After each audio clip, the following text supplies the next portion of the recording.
When I put on these Meta Ray-Ban display glasses, my inner child lights up. Cut! Okay, so obviously I need to charge this. I've had it on for like 24 hours. But, like I was saying, when I put these glasses on, my inner child just lights up like the Jetsons just finally showed up on schedule. But the adult version of me, it instantly wondered what this new layer of reality meant for how we actually connect with each other. And that tension of excitement and unease, that's what today's video is about. Growing up, we all had that one show that made the future feel just completely clean and simple. For me, it was the Jetsons. Floating displays, sliding information, a whole world where technology just behaved and people just accepted it. And if it wasn't the Jetsons for you, maybe it was Back to the Future Part 2, maybe Star Trek, or even one of those old 90s cartoons where some side character had a glowing visor on and it could just magically scan anything that it wanted to. Whatever it was, we all imagined the same exact thing. Someday, I'm gonna put something on my face and the world's gonna look different. Not dangerous, not overwhelming, just enhanced. And here we are. I slide these glasses on and suddenly text, icons, directions, they float. They float with me when I'm moving my head. It's subtle, almost delicate, and the first time you see it, your brain feels that hiccup. Oh, this is the moment. This is the first Jetsons moment that doesn't feel like cosplay or a tech demo. It feels like a bridge being crossed quietly and without any big announcement. And honestly, it's beautiful, it's weird, and it's a little scary all in the same breath. The eeriness doesn't come from anything the glasses themselves do. It comes from us, from you, because your perception changes faster than you would expect it to. You start noticing things you'd never pay attention to. How often you glance at signs and how often you ask yourself questions. How often you look at someone's face and think, is text about to pop up beside them? It's like the world grew a second layer, a thin film of information just hovering right above reality. Not intrusive and it's not noisy, it's just present. When you wear the glasses long enough, you just start anticipating the overlays before they even happen. Your brain drifts from this is cool to this is normal, and it happens quick. Wait, how long before this becomes invisible to everyone? And that's the real shift, not the hardware and not the AI. The invisible normalness that sneaks up on you. You feel the future in real time, not because you're doing anything wild, but because a tiny line between me and the moment just got a little bit thinner. There's a funny thing that happens when childhood fantasy becomes real. It doesn't feel like a fantasy anymore. It feels like responsibility. As a kid, I watched characters tap their visors and instantly they knew everything around them.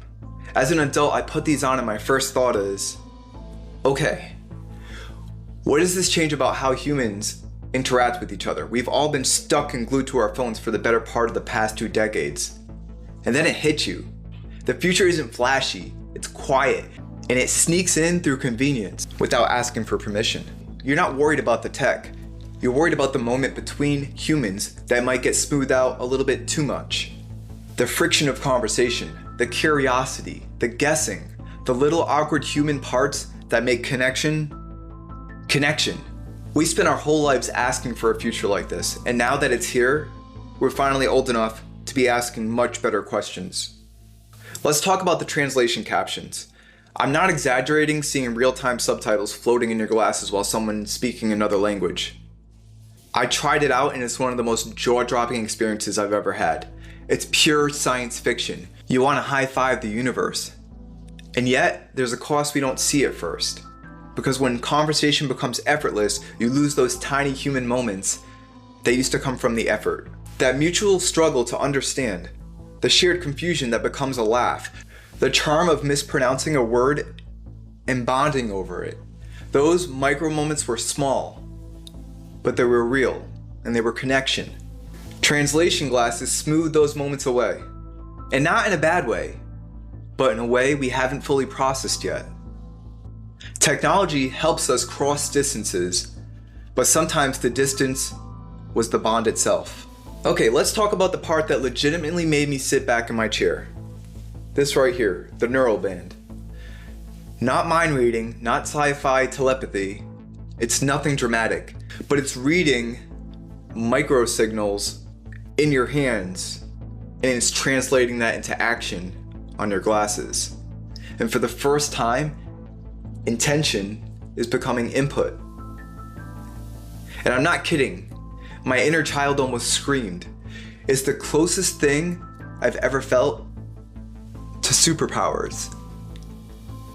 But the adult in me got very quiet because once technology starts responding to your thoughts instead of your hands, that's not an upgrade. That's a new species of interface. It's the beginning of a world where devices don't wait for commands. They anticipate them. It's not creepy and it's not dangerous. It's just really different. And different in a way that deserves our attention. Now here's the part I did not expect. Wearing these glasses changed the way I behaved.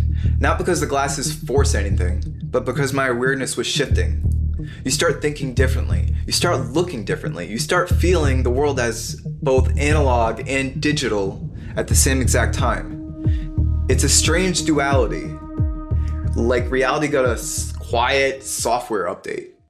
And the real question becomes, do these glasses bring us closer together, or do they add a new layer that's between you and me? Because technology has always been the middleman, but this time, it sits right in your field of vision. Not a wall and not a filter, it's just a third presence in the room. And the way you connect with people will eventually bend around it. And that brings us to the question this whole entire video is about. How much of our human interactions do we want AI to enhance? And how much do we want to keep raw, awkward, and beautifully human? I don't think these glasses break connection. I think they're reshaping things altogether, quietly, slowly, inevitably. And we are the generation that has to figure out how to carry the weight without losing ourselves in the convenience. The Meta Ray-Ban glasses are not scary. They're not a villain. And they're not a savior. They're simply the first honest step into a world we always imagined as kids, seen through the eyes of adults who understand that every upgrade comes with a question. Thanks for watching.